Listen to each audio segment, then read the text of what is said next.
in those days, you drive under the porte cochere, door opens for you, there's someone greeting you by the fire. Take your coat, and you come sit down and you have space and beauty and live piano music and candlelit dinner and a very considered and thoughtful multi-course meal. It's like this safe place to have that moment you were hoping to have, right? Like her birthday, that anniversary, that night before the C-section, your grandma's holiday meal and she's 88 and a half or 112. Like those nights that you think about, that you look forward to, and that you know are gonna hallmark this moment in time.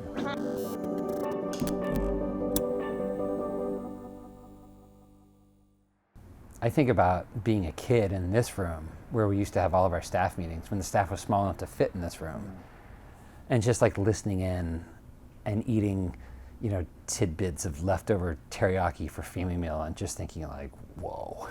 This was a second home to us. This restaurant opened in 1950 and it was built by our grandfather, Peter Canlis. Canlis, 1 year. Like 69 years later. I could go through these books forever.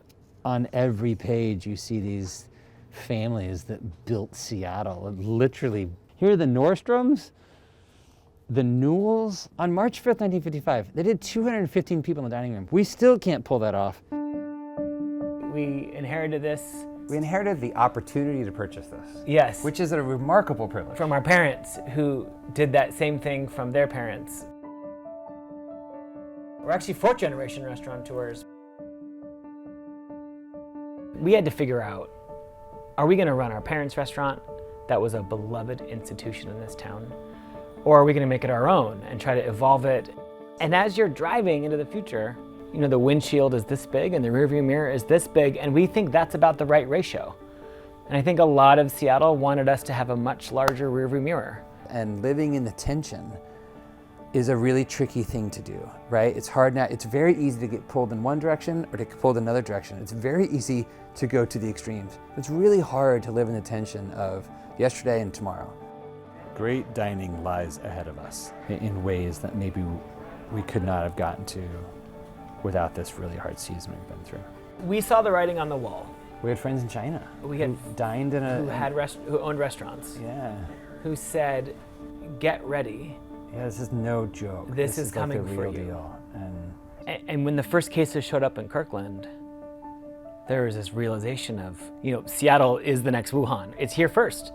I feel like we worked our entire lives to fill up a reservation book in so many ways. And then in one meeting, we just said, we're gonna call all those people and tell them not to come in. We're fine dining, which means whether our dining room has 25 people in it or 100 people in it, it takes almost the same amount of staff to pull off that experience. So at 25% capacity, we go out of business. So we were forced to be creative. We shut down our dining room for the first time in 69 years at the time, and we opened a burger stand.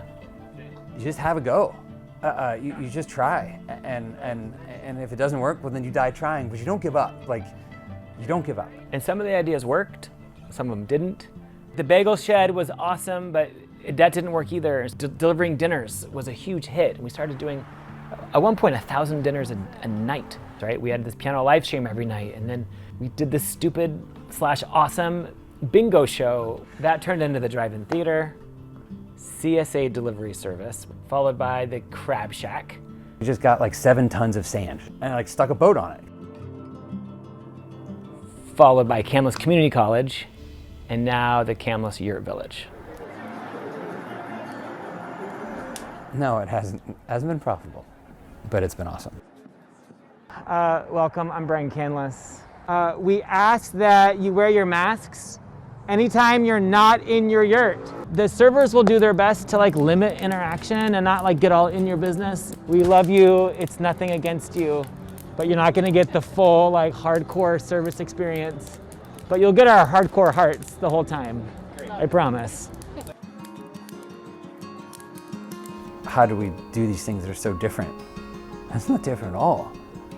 We were doing in the parking lot the same thing we do in our fine dining restaurant. And maybe it wasn't the intentionality around ironing wrinkles out of your linen or polishing glass. The point is to inspire all people to turn toward one another. How do we literally stay as a community turned toward one another amidst the brokenness and the pain and the hurt and the suffering?